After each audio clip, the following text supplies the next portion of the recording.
जी इसके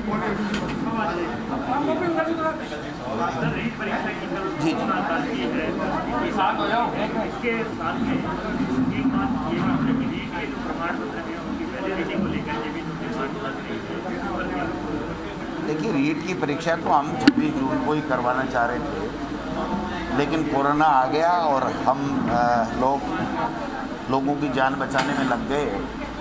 अभी हमने 26 सितंबर इसकी डेट घोषित की है, तो 26 सितंबर को एग्ज़ाम होगी। रीट की या टेट की डेट की वैधता की बात है तो पहले मानव संसाधन मंत्रालय का आजकल केंद्र में शिक्षा मंत्रालय हो गया, तो उनकी पहले भी यही गाइडलाइन थी कि इसकी 7 साल वैधता है और अगर राज्य सरकार चाहे तो इसको कम कर सकती है। तमाम राज्य सरकारों ने, किसी ने 7 किया, किसी ने 1 किया, किसी ने 2 किया, किसी ने 3 किया। जब पहले बीजेपी का शासन था तब पहले 5 थी, फिर इन्होंने भी 3 कर दिया।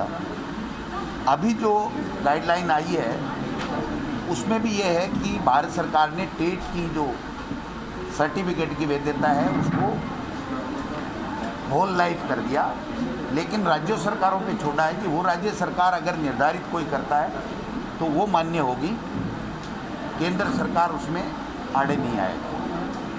तो हमने 3 साल कर रखी है, वही 3 साल पहले बीजेपी के शासन में भी थी और हमारे भी हैं। 3 साल की वैधता है, जिससे ज़्यादा से ज़्यादा लोगों को लाभ भी मिलेगा और क्वालिटी के टीचर भी आएंगे। आरटीएससी की एग्जाम है वो इस रीट वाली से टकरा रही है। पंजाब ये कह रहे हैं कि कहीं ये ऐसे दिक्कत ना हो। कैसे?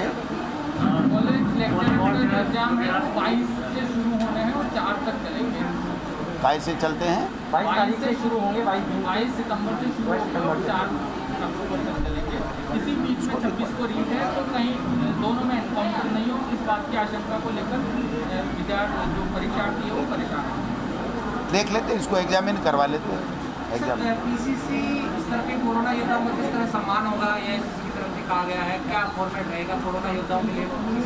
देखिए, अखिल भारतीय कांग्रेस कमेटी ने हमें ये निर्देश दिए हैं कि प्रदेश कांग्रेस कमेटी तमाम नेताओं को साथ लेकर के, कार्यकर्ताओं को साथ लेकर के उन तमाम कोविड से प्रभावित परिवार जिनमें डेथ हो गई या किसी की नौकरी चली गई या किसी के पास खाने का राशन नहीं है या कोई और तकलीफ में है, उन लोगों के पास, प्रत्येक घर के पास में हमारा कार्यकर्ता वॉलंटियर कोरोना योद्धा जाए और वो जा कर के ये पता लगाए, उसका डिटेल लेकर के आए, जिससे अखिल भारतीय कांग्रेस कमेटी हो चाहे हमारी यहाँ की सरकार हो, वो उसको संबल दे सके, उसको मदद दे सके। और इसको लेकर के राजस्थान के मुख्यमंत्री जी ने, जो कल ही आपने देखा होगा कि जो अनाथ बच्चे हैं उनके लिए तत्काल 1 लाख रुपए की सहायता, 5 लाख रुपए, फिर 18 साल बाद में 2500 रुपये उनके पढ़ने के, 1000 रुपये उनको अलग से देने का निर्णय लिया है।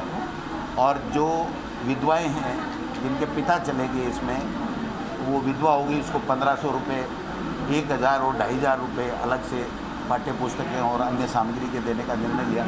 तो मैं समझता हूँ कि सरकार का एक ही उद्देश्य है कि किसी भी रूप में कोरोना के कारण से अगर कोई विधवा हो गई या कोई अनाथ हो गए बच्चे, तो उनको हर तरीके से हम लोग, चाहे एजुकेशन के लिए हो, चाहे उनके खाने पीने के राशन के लिए हो, चाहे उनके सर्वाइवल करने के लिए, वो पूरी मदद हम करें और इसी उद्देश्य से ऐसी योजना लॉन्च करें। राजनीतिक मुखिया चल रही है, लगातार घोषणा हो गया है और जिलाध्यक्षों की अगर बात करें, नए जिलाध्यक्षों आप रोजाना देखते जाइए, कुछ न कुछ नियुक्तियां होती रहेंगी, कार्यकर्ताओं का मान सम्मान होगा, उनको जिम्मेदारी मिलेगी और हम लोग काम करेंगे।